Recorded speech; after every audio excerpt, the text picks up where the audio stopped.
Good morning. मेरा नाम ज़िया है और बाय प्रोफेशन मैं एक वेलनेस कोच हूँ और मेरा काम लोगों को एक हेल्दी लाइफस्टाइल के लिए गाइड करना है। और इन्हीं सब टॉपिक्स के रिलेटेड मैं वीडियोस बनाती हूँ। और मेरा चैनल फैट टू फिट, मैं चाहूँगी कि अगर आप चाहते हैं कि आप बहुत सारी नॉलेज लें अपनी हेल्थ को इम्प्रूव करने के लिए, तो मेरे चैनल को ज़रूर सब्सक्राइब करें, लाइक करें और नोटिफिकेशन के लिए बिल ज़रूर क्लिक कर दें कि जब भी कोई नई वीडियो मैं लॉन्च करूँ तो आपके पास नोटिफिकेशन आ जाए। ठीक है, तो चलते हैं आज के डिस्कशन पे कि आज का टॉपिक क्या होने वाला है। तो आज का टॉपिक जो होने वाला है वो है BMI एंड BMR। आपने ये नाम बहुत सुना होगा कि BMI के अकॉर्डिंग हमें रहना है और BMR के अकॉर्डिंग हमें खाना है। क्या है ये BMI और BMR, इन दोनों में क्या डिफरेंस है, मैं आपको आज बताऊंगी बहुत ईजी वे में। मेरी हमेशा कोशिश ये रहने वाली है अपनी वीडियोस के थ्रू कि मैं आपको जो भी चीज़ें हमारी हेल्थ से रिलेटेड हैं वो मैं इतनी इजी लैंग्वेज में बताऊं कि आपको सुनते ही समझ में आ जाए और आप उसको अपनी लाइफ में इम्प्लीमेंट कर लो। ठीक है, और उसके बाद भी अगर कोई कन्फ्यूज़न है तो आप मुझे मैसेज कर सकते हो।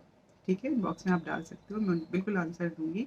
तो हम आ जाते हैं BMI पे। सबसे पहले ये वर्ड आता कहाँ से है? अगर हम अपना वेट लॉस करने के लिए निकले हैं, हम ओबेसिटी से शिकार है, बैड बॉडी के किसी भी पार्ट में फैट है, तो हम परेशान होते हैं उस फैट को कम करने के लिए।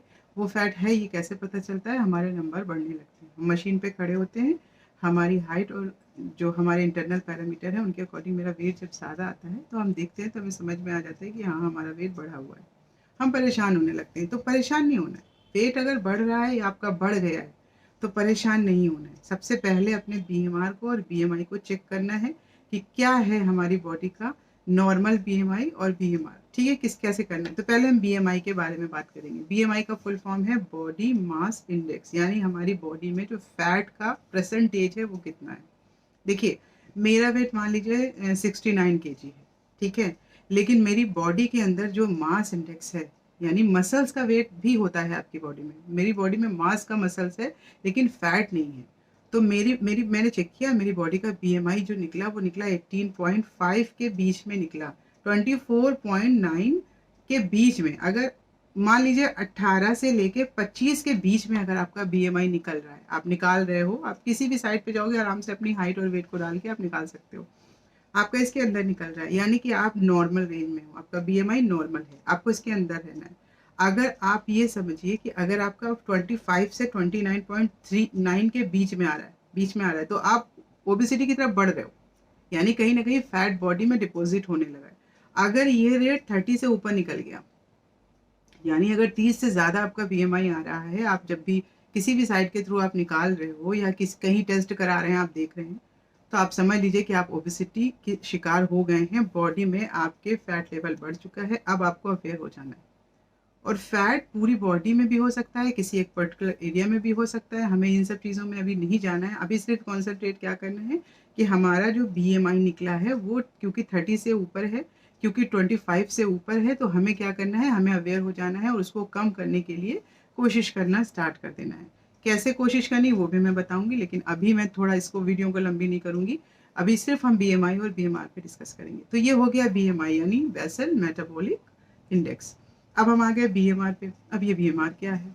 अब देखिए, दोनों चीज़ें अलग हैं। एक तो बॉडी के अंदर का फैट का लेवल ये हो गया, ये इंडेक्स बता देगी। अब हमारी बॉडी में जो BMR है, यानी कि बेसिल मेटाबॉलिक रेट, आपने कई बार सुना होगा ना, मेटाबॉलिज्म मेटाबॉलिज्म। मेटाबॉलिज्म क्या है? मेटाबॉलिज्म हमारी बॉडी के अंदर हम जो खाते हैं, जो भी कैलोरीज हम खाते हैं, कोई भी खाना खाते हैं, जो कैलोरीज लेते हैं, उन कैलोरीज को एनर्जी में कन्वर्ट करके हमें एनर्जी प्रोवाइड करना, ये काम होता है बॉडी के अंदर, मेटाबॉलिक जो सिस्टम होता है उसका। ठीक है, अब हमारी बॉडी का अगर मेटाबॉलिक सिस्टम हाई होगा तो क्या होगा, हम कुछ भी खाएंगे वो एनर्जी में कन्वर्ट हो जाएगा और हमें एनर्जी प्रोवाइड कर देगा, हम ठीक लगने वाले हैं। ये आपने ये भी देखा होगा, कुछ लोग बहुत दुबले हैं और बहुत खा रहे हैं लेकिन उनका वेट नहीं बढ़ रहा है। क्यों नहीं बढ़ रहा है? क्योंकि उनका बेसल मेटाबॉलिक सिस्टम जो है वो हाई है। उनकी बॉडी में वो चीज़ें जो वो खाते हैं वो जल्दी से एनर्जी में कन्वर्ट होकर उन्हें एनर्जी प्रोवाइड करती है और फैट सेल्स में कन्वर्ट नहीं होते। इस वजह से वो कुछ भी खा रहे हैं, उनको कोई दिक्कत नहीं हो रही, उनका फैट नहीं बढ़ रहा है। कुछ लोग हैं बहुत पर्टिकुलर रिस्ट्रिक्टेड चल रहे हैं पर उनको कुछ भी खाने से वेट बढ़ जाता है। इट मीन्स उनका जो बेसल मेटाबॉलिक रेट है वो स्लो है। अब ये हाई कैसे हो सकता है, इसको हम स्लो है तो किसी का हाई कैसे कर सकते हैं हम, ये सब हम बाद में बात करेंगे। ये लाइफ स्टाइल में बहुत सारी चीज़ें आती हैं, वो भी मैं बताऊंगी किसी दिन फुर्सत से, लेकिन अभी मैं इसी में रहूंगी, मैं अलग डिस्ट्रैक्ट नहीं होंगी। तो बीएमआर को अगर हम चेक करना चाह रहे हैं, वेट लॉस करना चाह रहे हैं, तो हमें क्या करना है, अपने बीएमआर को चेक करेंगे। जैसे बीएमआई चेक होता है वैसे बीएमआर भी आप चेक कर सकते हो। बीएमआर को चेक करेंगे, मैं अपनी बात करूं, मेरा बीएमआर अगर 1600 है, 1600 है, तो अब इसका रोल क्या है। 1600 बीएमआर अगर हमारा है और हम अपने वेट को लॉस करना चाह रहे हैं, तो हमें क्या करना है, हमें अपनी कैलोरीज का इनटेक अपने बीएमआर से लेस करना है। यानी 1600 अगर रिक्वायरमेंट ऑफ कैलोरीज है बॉडी की हमारी, तो हमें 1400 से 1500 कैलोरी के बीच में रहना है। और ये एक दिन नहीं करना है, इसको कंसिस्टेंसी के साथ लगातार करते रहना है।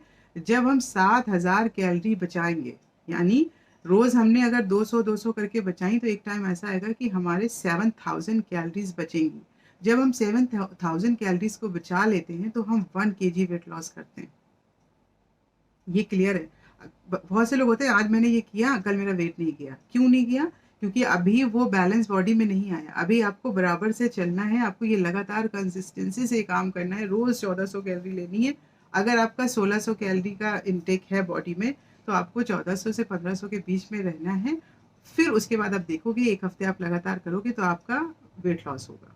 अब आपको वेट गेन करना है। अगर आपको वेट गेन करना है, तो आपका अगर मान लीजिए बीएमआर 1800 है, तो आपको 2022,000 समथिंग आपको कैलोरी लेनी है, 100 कैलोरीज लेनी है। यानी 1800 अगर आपका है, तो 2200 आपको कैलोरी इंटेक करनी है वेट गेन में। ठीक है। और अगर आपको वेट ना लॉस करना है ना गेन करना है, आप चाह रहे हो कि आप ऐसे ही फिट रहो, नॉर्मल जो आपका रेंज है वेट का वही रहे, उससे ना ज़्यादा हो ना कम हो, तो आप अपना बीएमआर चेक कीजिए। अगर आपका 1600 कैलोरीज का निकल रहा है बीएमआर, आपका 1600 1800 जो भी आपका निकल रहा है, आपको उसी के अकॉर्डिंग पूरे दिन में कैलोरीज इंटेक करनी है। ठीक है। अब यहाँ एक चीज़ और समझने वाली है, कैलोरीज इंटेक करना और न्यूट्रिशन के साथ कैलोरीज इंटेक करना। हमें अपनी बॉडी को एनर्जी प्रोवाइड करनी है, कैलोरीज देनी है, लेकिन वो कैलोरीज जो हमारी बॉडी की नीड है, ना कि जो हमारी ज़बान की नीड है। यानी जो भी खाना हम खाएंगे, उसमें हम सबसे पहले ये देखेंगे। आप चेक कीजिए, आप अपने दिन भर अपने किचन में जो भी आप खा रहे हो, बच्चों को दे रहे हो, घर में खा रहे हो, अपने अपने को आप फीड करा रहे हो, आप एक कॉपी पेन लेके सुबह से चेक करना शुरू कीजिए कि आपने जो भी कुछ खाया, उस खाने में उसकी न्यूट्रिशन वैल्यू क्या थी। सुबह हमने चाय पी, चेक कीजिए चाय की न्यूट्रिशन वैल्यू क्या थी, कुछ नहीं होगी, ज़ीरो। आप फिर पराठा सब्जी खाने जा रहे हो, आप देखो आप इसमें कितना फैट ले रहे हो, कितना कार्ब्स ले रहे हो, कितना प्रोटीन ले रहे हो। कार्ब्स ले रहे हो तो कौन सा ले रहे हो। हम कैलोरीज इंटेक करेंगे बीएमआर के अकॉर्डिंग, लेकिन वो जिसमें न्यूट्रिशन हो। हम गलती यही करते हैं, कैलोरीज तो हमने कट कट कर दी, लेकिन न्यूट्रिशन वैल्यू भी कट कर दी। हमें न्यूट्रिशन न्यूट्रिशन से भरा हुआ खाना खाना है। बॉडी को वही चाहिए। बॉडी को नहीं पता है कि बिरयानी क्या है, पिज़्ज़ा क्या है, बर्गर क्या है, वो तो आपने डाल दिया। उसने उसमें देखा कि इसमें फैट, कार्ब्स, प्रोटीन, इनमें से कुछ है तो वो लेगी, वरना वो उसके लिए यूजलेस है, बेकार है। तो ये नहीं करना है। सिर्फ वेट बढ़ता है तो इसकी वजह से बढ़ने लगता है, हम फिजिकल एक्टिविटी कर नहीं रहे होते हैं, खाना वही रूटीन का खा रहे होते हैं जो घर पे बन रहा होता है या जो प्रोवाइड हो रहा होता है। परेशान होते हैं वेट के लिए, लेकिन ये नहीं समझ पा रहे होते हैं कि हम वेट बढ़ा रहे हैं तो खुद ही बढ़ा रहे हैं अपने रूटीन को फॉलो करके। हमेशा अपनी बॉडी को मूवमेंट में रखिए, अपने खाने को न्यूट्रिशन से भरा हुआ रखिए। हमेशा गॉड की रसोई से खाना खाइए, यानी जो गॉड ने बनाया है उसको खाइए। मैन मेड जो चीज़ें हैं वो खाना नहीं है, वो प्रोडक्ट हैं। तो प्रोडक्ट से कभी भी आपकी हेल्थ इंप्रूव नहीं हो सकती। और बहुत कुछ मैं आपको बताऊंगी, लेकिन आज का टॉपिक क्योंकि बीएमआई और बीएमआर का था, तो मैं आपको बस इतना ही यहीं पे मैं चाहूँगी, बहुत ज़्यादा वीडियो को लंबी ना करूँ, और कोशिश करूँगी कि मैं और जल्द से जल्द और हेल्थ से रिलेटेड वीडियो डालूँ। फैट टू फिट मेरा चैनल है, आप लोगों को पता है। अगर आप ज़्यादा जानकारी चाहते हैं और बहुत सी चीज़ें आप चाहते हैं, आपको नॉलेज मिले अपनी डेली लाइफ को कैसे स्मूथली एक हेल्दी लाइफ स्टाइल की तरफ ले जाना है, अगर आप चाहते हैं तो आप मुझे सब्सक्राइब कीजिए, और जिनको भी ज़रूरत हो उनको ज़रूर बताइए। कोई भी क्वेश्चन है तो आप बिल्कुल मैसेज कर सकते हैं। तो आज का जो टॉपिक था यही था कि हमें अपना बीएमआई और बीएमआर हमेशा चेक करके रखना है, और उसी के अकॉर्डिंग अपनी कैलोरीज का इंटेक करना है, अपने फैट को कंट्रोल रखना है। नहीं हो पा रहा है तो आप बिल्कुल मुझसे बात करेंगे, मैं आपको गाइड करूंगी। मेरा काम है लोगों को वर्ल्ड वाइड हेल्थ प्रोवाइड करना। कोई भी कहीं से भी मुझसे जुड़ सकता है, बात कर सकता है। इसमें कोई कोई भी चार्जेस नहीं है, फ्री ऑफ कॉस्ट है, आप बात कर सकते हैं। और मैं बार-बार बोलती हूँ कि मेरा न्यूट्रिशन क्लब है, मैं एक न्यूट्रिशन क्लब रन करती हूँ, जहाँ मैं लोगों के वेट को लॉस करती हूँ। गेन करना चाहें तो गेन भी करवाती हूँ, अगर वो फिट रहना चाहें तो मैं फिटनेस पे भी काम करती हूँ। मेरा काम ही है लोगों को एक हेल्दी लाइफ़स्टाइल प्रोवाइड करना। ओके? तो आज का टॉपिक यही तक था मेरा, और मैं फिर मिलूँगी बहुत जल्दी, और थैंक यू। बाय-बाय।